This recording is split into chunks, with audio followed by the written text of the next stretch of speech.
சில நேரங்கள்ல தூத்துக்குடி மண்ணுக்கே இருக்கக்கூடிய வேகம் கொலை வாளினை எடுடா கொடியோர் செயல் அறவே கொலை வானிலை எடுடா நம்ம கொலவாளினை எடுக்குன்னு சொல்லி நீ உள்ள பிடிச்சு போடுறாங்க. ஓடப்பனாய் இருக்கும் ஏழையப்பன் உதயப்பன் ஆகிவிட்டால் ஓர் நொடிக்குள் ஓடப்பன் உயரப்பன் எல்லாம் நிலை மாறி ஒப்பப்பர் ஆகிவிடுவார்.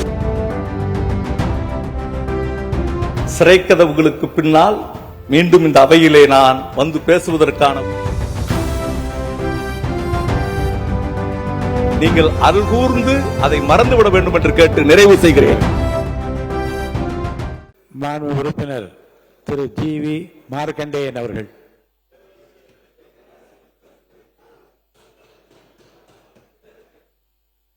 ப்ளீஸ் இந்த மைக் இருக்கணும்.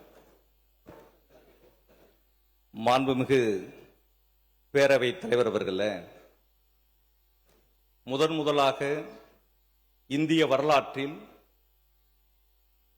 நம் நாட்டினுடைய முன்னாள் ஜனாதிபதி ஒரு மரியாதைக்குரிய ராஜேந்திர பிரசாத் அவர்களால் 1952 திருவாளர் அம்பேத்கர் அவர்களால் கொண்டுவரப்பட்ட சட்டம் நிராகரிக்கப்பட்டதற்கு பிறகு 1989 முதலாக பெண்களுக்கு சொத்துரிமையில் பங்கு, பெண்களுக்கு வேலைவாய்ப்பில் ரிசர்வேஷன், பெண்களுக்கான மறுமண சட்டம் இன்று பெண்களினுடைய வாழ்க்கையை இந்திய தேசியத்தில் அவர்களும் இந்த சமூகத்தினுடைய அங்கமாக ஆக்கிய மாபெரும் புரட்சியாளர் 6 முறை தமிழ்நாட்டை ஆண்ட கலைஞர் அவர்களினுடைய நினைவு நாளில் அந்த முத்தமிழ் அறிஞரை வணங்கி உலகமெல்லாம் எதிர்பார்த்த ஒரு மிகப்பெரிய விஷயம் இரண்டாவது உலகப் போர். அதற்கு பிறகு அதை போன்ற ஒரு போர் நடைபெற்றதில்லை. எல்லாரும் பேசப்படுகிற ஒரு பெயர் அடால்ஃப் ஹிட்லர். உலகமெல்லாம் அழிக்கப்பட்டு விடுமோ, இந்த மனித இனம் அடிமைப்பட்டு விடுமோ, உலகத்தை சூரியனே மறையாத பேரரசாக பார்த்த அந்த இங்கிலாந்து நாட்டு மக்கள் அடிமைப்பட்டு விடுவோமோ என்ற அச்சத்தோடு இருந்தபோது அந்த இரண்டாவது உலக வாரை டிக்ளேர் பண்ணி அனைத்து மக்களுக்கும் ஒரு நிம்மதியை கொடுத்தவர் வின்சென்ட் சர்ச்சில். அந்த வின்சென்ட் சர்ச்சில் அவர்கள் 1945 உலகப் போர் முடிந்ததற்கு பிறகு நடைபெற்ற தேர்தலில் கிளைமண்ட் அட்லி அவர்கள், அவர் ஒரு பாரிஸ்டர், அவர் பெரிய நிபுணர், அவர் வெற்றி பெற்று விட்டார்.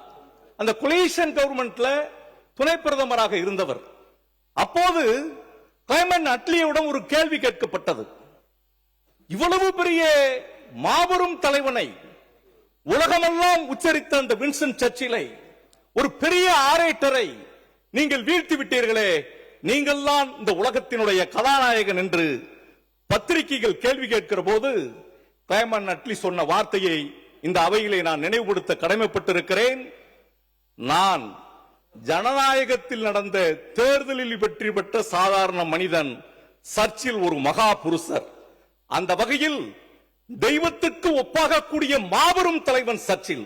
அவருடைய சாதனையை தேர்தலில் வெற்றி பெற்ற நான் எந்த இடத்திலும் வெற்றி பெற முடியாது என்று சொன்ன கிளைமண்ட் அட்லியினுடைய வார்த்தையை நினைவு கூர்ந்து இந்திய ஜனநாயக வரலாற்றில் முத்துவேல் கருணாநிதி ஸ்டாலின் என்ற மகா புருஷனை, அந்த அவதார புருஷரை யாராலும் எந்த இடத்திலும் தேட முடியாத அளவிற்கு மாண்புமிகு மரியாதைக்குரிய நம்முடைய முதல்வர் அவர்கள் கிண்டியினுடைய மெட்ரோ பாலத்தில் போய் சேர்த்தா பார்த்தாலும், நம்மளுடைய மெட்ரோ ரயிலில் போய் பார்த்தாலும், கோயம்பேடு பேருந்து நிலையத்தில் பார்த்தாலும், இந்த நாட்டில் எந்த திட்டங்களில் பார்த்தாலும் அதில் தமிழக வரலாற்றில், இந்திய வரலாற்றில் இத்தலைவனை போன்று யாரும் திட்டம் கொடுக்க முடியாது என்று தெய்வத்தை யாராவது பார்த்திருக்கிறீர்களா என்று கேட்டால், அணுவிலும் இருப்பார், தூணிலும் இருப்பார்,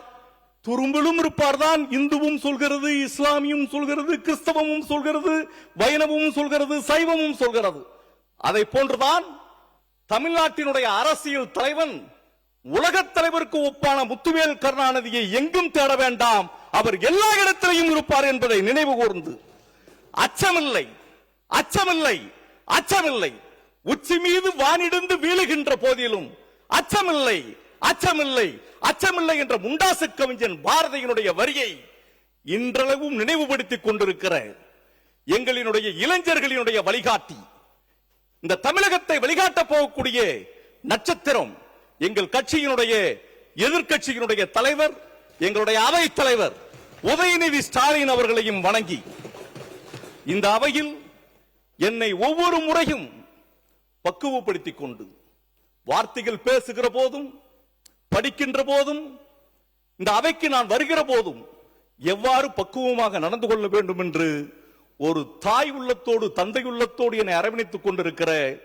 எங்களுடைய அவையினுடைய துணைத் தலைவர் KN நேரு அவர்களையும், எங்களுடைய கொறடா மற்றும் முன்னணி தலைவர்களையும், மாண்புமிகு தமிழ்நாடு முதலமைச்சர், அமைச்சர் பெருமக்கள், சட்டமன்ற உறுப்பினர்கள், இங்கு அவையின் மாடத்தில் இருக்கிறவர்கள், உங்கள் அத்தனை பேருக்கும் என்னை தேர்தலிலே வெற்றி பெற செய்த மிகப்பெரிய ஒரு சரித்திர தலைவர், பெரிய பெண்ணியவாதி, பெரியாருடைய செயலை இன்றும் வழிநடத்தி கொண்டிருக்கிற ஒரு தாய்க்கோழியை போன்று பாதுகாத்துக் கொண்டிருக்கிற எங்கள் கழகத்தினுடைய துணை பொதுச் செயலாளர், நாடாளுமன்ற உறுப்பினர் கனிமொழி கருணாநிதி அவர்கள், எங்கள் மாவட்டத்தினுடைய மாவட்ட கழக செயலாளர் மாண்புமிகு முன்னாள் அமைச்சர் கீரா ஜீவன் அவர்கள், அனிதா ராதாகிருஷ்ணன் அவர்கள், கோவில்பட்டியினுடைய சட்டமன்ற உறுப்பினர் மற்றும் எங்கள் தொகுதியினுடைய வாக்காளர் பெருமக்கள், கழக உடன்பிறப்புகள் அவர்களுக்கும் இந்த நேரத்தில் என்னுடைய நன்றியை தெரிவித்துக் கொண்டு, இந்த பட்ஜெட்ல நானும் தேடி பார்க்கிறேன். முன்வரிசையில் இருக்கக்கூடிய மரியாதைக்குரிய அமைச்சர்களுடைய புத்தகங்களினுடைய பக்கங்கள் மிக அருமையாக இருந்தது. மேலே அட்டை பக்கம் அதை தேடி பார்க்கிறேன். முதலமைச்சர் அவர்களையும் பார்க்கிறேன், சட்டமன்ற உறுப்பினர்களையும் பார்க்கிறேன், ஆளுநர்கள் கட்சியினுடைய அமைச்சர் அவர்களையும் பார்க்கிறேன். ஆனால் இருக்கிறதை போன்று தெரிகிறது, ஆனால் என் கண்ணுக்கு புலப்படம் இருக்கிறது. இப்படித்தான் இருக்கிறது இருக்கிறது என்பது தேடி போய் பார்க்கிற போது அதற்கு பேர் காணல் நீர் என்று சொல்வார்கள். அதே போன்றுதான் இந்த பட்ஜெட். ஏற்கனவே நாங்கள் என்ன திட்டங்களை எல்லாம் இங்கு கொண்டு வந்திருக்கிறோம். அமைச்சர் அவர்கள் அழகாக சொன்னார்கள். நிதியமைச்சர் அவர்கள், மாண்புமிகு எங்களுடைய முன்னாள் நிதியமைச்சர் தங்கம் தென்னரசு அவர்கள் மிக அருமையான கருத்துக்களை நாங்களும் ஏற்றுக்கொள்ளக்கூடிய அளவிற்கு சொல்லியிருக்கிறார். நாங்களும் நீங்கள் ஏற்றுக்கொள்ளக்கூடிய அளவிற்கு தான் என்னுடைய வாதத்தை நான் வைக்க விரும்புகிறேன். எங்களுடைய திட்டங்கள் அத்தனையும் நீங்கள் ஏற்றுக்கொண்டிருக்கிறீர்கள், அதற்காக நாங்கள் சந்தோஷப்படுகிறோம். உங்களுடைய பாசனத்துறையினுடைய அமைச்சர், உங்களுடைய அக்ரிகல்ச்சருடைய மினிஸ்டர், உழவர் பெருமகளுடைய இந்த திட்டத்தை இந்த பட்ஜெட்ல கொடுத்தார். சுழன்றும் ஏற்பின்பது உலகம், உழந்தும் உழவே தலை என்ற வள்ளுவனினுடைய வாக்குக்கேற்ப உழவு தொழிலுக்கு பின்னால் தான் அனைத்து தொழிலுக்குமே செல்கிறது. அந்த அளவிற்கு உழவு தொழிலில் எவ்வளவு சிறப்புகளை இந்த ஆட்சி கொண்டு வந்திருக்கிறது என்பதை நீங்கள் எடுத்து உங்களுடைய பக்கங்களை எல்லாம் வரிவிடாமல் நான் படித்து பார்த்தேன். அதுல நாங்க நுண்ணீர் பாசனம் சொல்லி எங்களுடைய அமைச்சர் MRK அவர்கள் பட்ஜெட்ல, நம்மளுடைய வேளாண்மை பட்ஜெட்ல அவர் வாசிக்கிறார். அவருடைய பக்கத்தையும் எடுத்து பார்த்தேன்.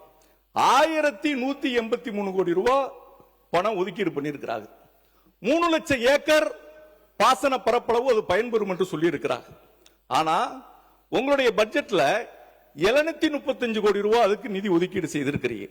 ஒன்னு குறையும் ஒன்னுல கூடும். அதில் நீங்க துளி துளியாய் திட்டம், நுண்ணீர் பாசனம் துளி துளி என்னன்றா பார்த்தேன். அவர் என்ன சொல்லி இருக்கிறார், இவர் என்ன சொல்லி இருக்கிறார், எப்படி டெரிவேட் பண்றது, எப்படி கம்பேரிசன் பண்றதுன்னு சொல்லி அவர் சொன்ன விஷயம் drip irrigation, tube irrigation, sprinkler irrigation, sprayer irrigation. இதுதான் நுண்ணீர் பாசனம். இவங்களுடைய ஏதாவது துளி துளியா என்று சொன்னா வித்தியாசமாக இருக்குமோ அப்படின்னு பார்த்தா அதே விஷயம்தான் அதிலும் கொடுக்கப்பட்டிருக்கிறது. 1 லட்சம் ஏக்கர் மட்டும்தான் அதில் குறைவாக இருக்கிறது, வேற ஒண்ணுமே இல்லை. அதுக்கடுத்து பனை பாதுகாப்பு இயக்கம் நீங்க கொடுத்திருக்கிறீங்க. முன்னாள் அமைச்சர் கொடுத்திருக்கிறது பனை மேம்பாட்டு இயக்கம். ஏதோ ஒரு பெயர் மாற்றங்கள் எது இருந்தாலும் கூட இந்த விஷயங்களை எல்லாம் நீங்கள் எடுத்துக்கொண்டீர்கள். ஏன் மெயின் பட்ஜெட்டுக்கு போகாம அக்ரிகல்ச்சர் பட்ஜெட்டுக்கு போறேன்னா ஒரு விஷயத்தை நீங்க நல்லா புரிஞ்சுக்கிடணும். மாண்புமிகு அமைச்சர் அவர்கள் 10 கோடி ரூபாய் மண்புழு உரம் தயார் பண்ற கேபிட்டல் எக்ஸ்பெண்டிச்சருக்காக ஒதுக்கி இருக்குன்னு சொல்லிக்கிறீங்க. அதே கேபிட்டல் எக்ஸ்பெண்டிச்சரை மண்புழு உரம் தயார் பண்றதுக்காக போன ஆட்சியிலையும் ஒதுக்கி இருக்கிறார். நான் கேட்கிறேன், மாற்றத்திற்கான அரசு என்று நீங்கள் சொன்னீர்கள். இந்த நாடு எவ்வளவோ கனால் இரிகேஷன், எவ்வளவோ dam irrigation, WRD tank irrigation, tube irrigation என்று பல்வேறு இரிகேஷன். ஆனா எங்க ஊரு ரெயின்ஃபெட் இரிகேஷன். மாண்புமிகு நிதியமைச்சருடைய முன்னாள் நிதியமைச்சர் தங்கம் தென்னரசு அவர்களுடைய ஊரு ரெயின்ஃபெட் இரிகேஷன். எங்க ஊர்ல நாங்கள் எந்த விதமான பயிர்களை செய்கிறோம், ஸ்டேட் ஈக்குவலைசேஷன் ஃபண்ட்ல இவங்களுக்கு என்ன இரிகேஷன் இருக்கிறவங்களுக்கு கொடுக்குறீங்க, எங்களுக்கு என்ன கொடுக்க போறீங்கன்னு சொல்லி அதை ஒரு ஈக்குவாலிட்டியா எங்களுக்கு ஏதாவது சலுகைகள் செஞ்சு கொடுப்பீங்கன்னு உங்க பட்ஜெட்ல பார்த்தேன். ஒண்ணுமே இல்லை. இந்த மண்புழு உரத்துக்கு வர்றேன். டிஏபிக்கு சப்சிடிஸ் மட்டும் 63,000 ரூபாய் ஒரு டன் டிஏபிக்கு. ஒரு டன் யூரியாவுக்கு சப்சிடி 35,000 37,000 ரூபாய். நான் கேட்கிறேன், இந்த மாடு விற்கிறவங்க, ஆடு மேய்க்கிறவங்க, கோழி வச்சுக்கிறவங்க, எங்க நேரம் என்ன மாதிரி மாடுகளையே வச்சு அந்த உரத்தை போட்டு விவசாயம் பண்றவங்க, இவங்கெல்லாம் தயார் பண்ற இந்த உரத்திற்கு ஏதாவது சப்சிடிஸ் நீங்கள் போட்டிருப்பீங்களா? இவங்களுக்கு ஏதாவது உதவி பண்ணி இருப்பீங்களான்னு உங்களுடைய பட்ஜெட்ல பார்த்தேன். மாற்றங்களை கொடுக்க வேண்டும் என்றுதான் நீங்கள் சொன்னிருக்கிறீர்களே வெளியே எந்த மாற்றமும் இல்லை. இங்க இருக்கக்கூடிய மாடி தோட்டம் அங்க இருக்கக்கூடிய பூந்தோட்டமாக இருக்கிறது. இங்க இருக்கக்கூடிய அவகோடா பழம் அங்க இருக்கக்கூடிய பட்டர் ஃப்ரூட்டாக இருக்கிறது. இந்த பெயர் மாற்றம் மட்டும்தான் உங்களுக்கு இருக்கிறது. மக்கள் எதிர்பார்த்தார்கள். கடந்த முறை ஆட்சி, எங்கள் ஆட்சி நிறைவேற போகிற நேரத்தில் நான் இதே அவையிலே கேட்டேன், ஸ்டேட் ஈக்குவலைசேஷன் ஃபண்டில் 10,000 ரூபாய் மானம் பார்த்த பூமியில் இருக்கக்கூடிய விவசாய பெருங்குடி மக்களுக்கு இந்த அரசு அடுத்த முறை ஆட்சி பொறுப்புக்கு வந்து கொடுக்க வேண்டும் என்று நினைத்தேன். மக்கள் எங்களுக்கு கொடுக்கவில்லை. நீங்கள் விவசாய கடனை நாங்கள் முழுமையாக தள்ளுபடி பண்ணுவோம், நெல்லுக்கு ஆதார விலையாக 3,500 கொடுப்போம், கரும்புக்கு ஆதார விலையாக 4,500 கொடுப்போம், குதிரைவாளி, திணை, வரகு, பனிவரகு போன்ற மைனர் மில்லட்ஸ்க்கெல்லாம் நாங்க சப்சிடிஸ் பணம் கொடுப்போம், பல்சஸ்க்கு 2 மடங்கு விலை கொடுப்போம், மக்காச்சோளத்திற்கு குவிண்டாலுக்கு 500 ரூபாய் நாங்க பணம் கொடுப்போம். எப்படி உங்களுடைய வரி வரியாக 317 கோரிக்கைகளில் எங்கள் பகுதியில் பார்த்திருக்கக்கூடிய விவசாய மக்கள் நீங்கள் இரட்டிப்பாக 100 ஏக்கர் விவசாயம் வைத்தாலும் முதலமைச்சர் அவர்கள் இதற்கு முன்னால் இருக்கிற போது நாகப்பட்டினத்தில் பேசியிருக்கிறார்கள்.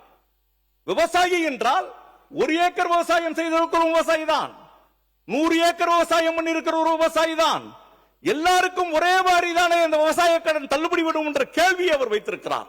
அதனாலே மாண்புமிகு முதலமைச்சர் அவர்கள் எங்கள் ஆட்சியில், எங்கள் தானை தலைவனுடைய ஆட்சியில், தமிழ்நாடு போற்றுகிற உத்தம தலைவனுடைய ஆட்சியில் நீங்கள் தேடுகிறீர்களே, இதயமெல்லாம் நிறைந்திருக்கிற மக்களினுடைய கனவு நாயகன் முத்துவேல் கருணாநிதி ஸ்டாலினுடைய ஆட்சியில் ஏறக்குறைய 24,000 கோடி 5 ஏக்கர் நிலத்திற்கு தள்ளுபடி, 5 பவுன் நகைக்கு தள்ளுபடி, சுய உதவி குழுக்கள் கடன் பெற்றிருக்கிற கடனுக்கு தள்ளுபடி என்று மொத்தம் 24,000 கோடியை நாங்கள் பல்வேறு கடன்களில் வரவு வைத்து தள்ளுபடி வைத்திருக்கிறோம்.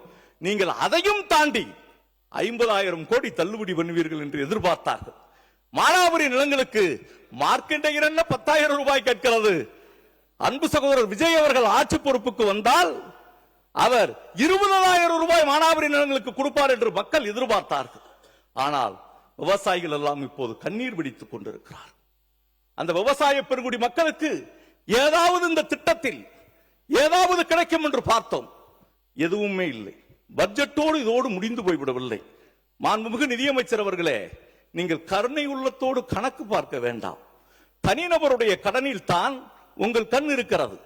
1,25,000 ரூபாய் ஒவ்வொரு தனி மனிதனுடைய கடன் தங்கம் தென்னரசு அவர்களுடைய வீட்டுக்கு கொண்டு போய்விடவில்லை. திருச்சியிலே பஞ்சப்பூர் பேருந்து நிலையத்தை நீங்கள் பார்த்தால் சென்டர் சிட்டி திருச்சி பார்க்கிறவர்கள் எல்லாம் வியக்கிறார்கள்.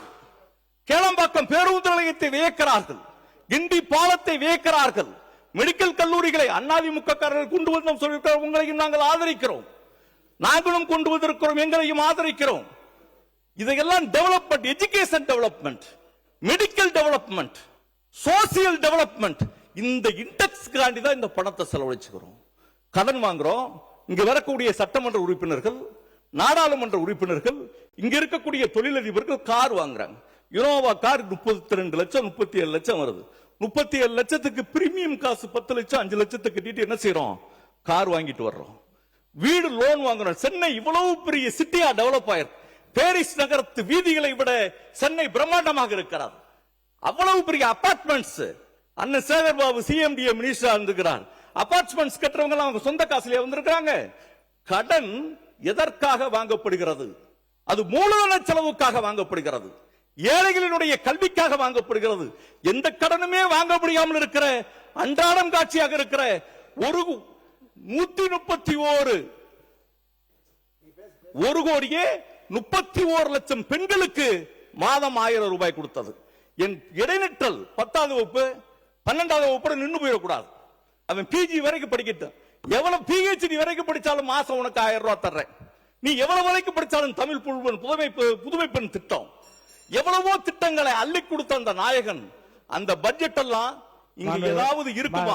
உறுப்பினர் 14 நிமிஷம் பேச வச்சிருக்கேன். 2 நிமிஷம் முடிச்சிருங்க. நீங்க இதுவரைக்கும் நல்ல, நான் என் கூட சட்டமன்ற உறுப்பினராக இருந்தவர் அண்ணன் ஜேசிடி பிரபாகர், அவரை போன்ற ஒரு பண்பாளராக இருக்க வேண்டும் தான் நான் நினைச்சேன்.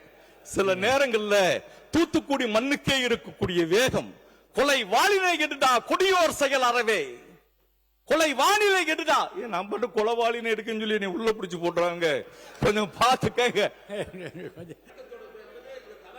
இல்லைங்க, அது வெளியிலே நடந்த வன்முறை பேச்சுக்கு காவல்துறை எடுத்திருக்கிற நடவடிக்கை வேறு. இங்கே நாம் எடுக்கிற நடவடிக்கை இந்த சபையின் மாண்பை குறைக்கின்ற வகையில் உறுப்பினர் பேசியிருக்கிறாரா இல்லையா என்பதை பற்றி மட்டும்தான் என்னுடைய ஆய்வுக்கு உட்படுவது. மாண்பு உறுப்பினர் வெளியே பேசிய பேச்சு இந்த சபையின் மாண்பையும் சபையின் பாதுகாப்பையும் உறுப்பினரின் பாதுகாப்பையும் பற்றியது. உரிமை குழுக்கு அனுப்பிவிடுகிறேன். அங்கே விசாரணை நடைபெறட்டும், முடிவு வரட்டும். அதுல எந்த விதமான மாற்றமில்லை. மாண்பு உறுப்பினர், நீங்க இதை பற்றி பேச உங்க பேச்ச முடிக்கலாம். இதை பற்றி பேசல, நான் என்னுடைய பேச்சினுடைய தொடர்ச்சியை தான் நான் பேசுகிறேன். இருந்தாலும் கூட மாண்புமிகு பேரவைத் தலைவருடைய உங்களுடைய அட்வைஸ், எங்களுடைய மாற்றான் தோட்டத்து மல்லிகைக்கும் மனம் உண்டு என்ற மிகப்பெரிய வரிகளுக்கு சொந்தக்காரர் பேரறிஞர் அண்ணா. பெரியார், பேரறிஞர் அண்ணா, முத்தமிழறிஞர் கலைஞர், புரட்சித் தலைவர் எம்ஜிஆரினுடைய மடியில் விளையாடி அரசியல் படித்து மாபெரும் ஆலமரமாக இருக்கிற எங்கள் கட்சியினுடைய தானை தலைவர் முத்துவேல் கருணாநிதி ஸ்டாலின் அவர்களை சந்திக்கிற போது மார்க்கண்டேயன் முதலமைச்சர் எது பேசியிருந்தாலும் கூட நீங்கள் முதல்வரை இவ்வளவு தடிமையான வார்த்தைகளால் பேசியிருக்க கூடாதுதான் என் தலைவர் எனக்கு அறிவுறுத்தினார்.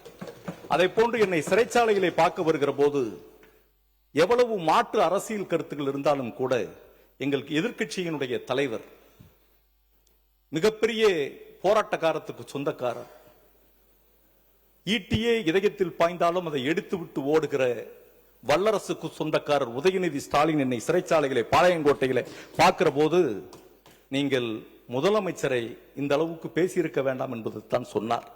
எங்களுடைய நாடாளுமன்ற உறுப்பினர் திருமிகு கனிமொழி கருணாநிதி அவர்களும் எவ்வளவுதான் இருந்தாலும் கூட முதலமைச்சர் பேசியிருந்தால் அதற்கு நாம் அறிவுபூர்வமாக பதில் சொல்ல வேண்டும், தடிமனான வார்த்தைகளை பேசியிருக்க வேண்டும் என்றுதான் சொன்னார்.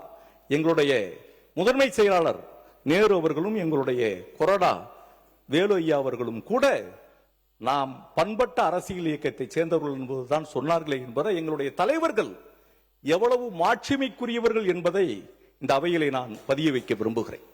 அதே நேரத்தில் எங்களுடைய ஊருக்கு சொந்தக்காரன், என்னுடைய தொகுதியில் பிறந்து வளர்ந்த வீரபாண்டிய கட்டபொம்மன் பிறந்த ஊரிலே நான் பிறந்தவர். அவன் வரிகொடா இயக்கத்திற்கு பிரிட்டிஷ்காரங்களாம் ஆட்சி பொறுப்பிலே இருந்தான். அவன் தான் வரி வசூல் பண்றார். அதனாலும் கூட வரியை கேட்கும் போது உனக்கு ஏன் வரி கொடுக்க வேண்டும், எங்கள் குல பெண்களுக்கு மஞ்சள் அரைத்தாயா என்று கேட்டார். அவர் படையில் இருக்கக்கூடிய வீரன் சுந்தரலிங்கம் தான் முதல் சூசைட் பாம். எங்கள் ஊரில் இருக்கக்கூடிய பாபு சிதம்பரனார் தான் பிரிட்டிஷ்காரர்களுக்கு எதிர்த்து வணிக கப்பலை நடத்தி இருக்கிற போது பேசஞ்சர் கப்பலையும் நான் நடத்துவேன் என்று இந்த ஃப்ரீடம் ஃபைட்டர் ட்ரேட் மூலியமாக கொண்டு போராட்டக்காரத்துக்கு சொந்தக்காரர். எங்கள் ஊர்ல தான் மனித ஜாதியாக மனிதர்கள் தான் இருக்க முடியும் என்பதை தெரிந்த முண்டாசு கவிஞன் பாரத். நன்றி சொல்லி முடிங்க போதும். குருவிகள் என்ற ஜாதி என்று சொன்னான். அந்த சுத்தி வட்டாரம் ஃபுல்லா பவர்ஃபுல் எனர்ஜெட்டிக் லீடர்ஸ் வாழ்ந்த அந்த கரிசல் கந்தக பூமியில் இருக்கிற நான் இந்த அவையினுடைய கதவுகள் பூட்டப்படும் என்று சொன்னபோது என்னை அறியாமல் வந்த வார்த்தைகளுக்கு நீங்கள் அருள் கூர்ந்து அதை மறந்துவிட வேண்டும் என்று கேட்டு நிறைவு செய்கிறேன். வணக்கம்.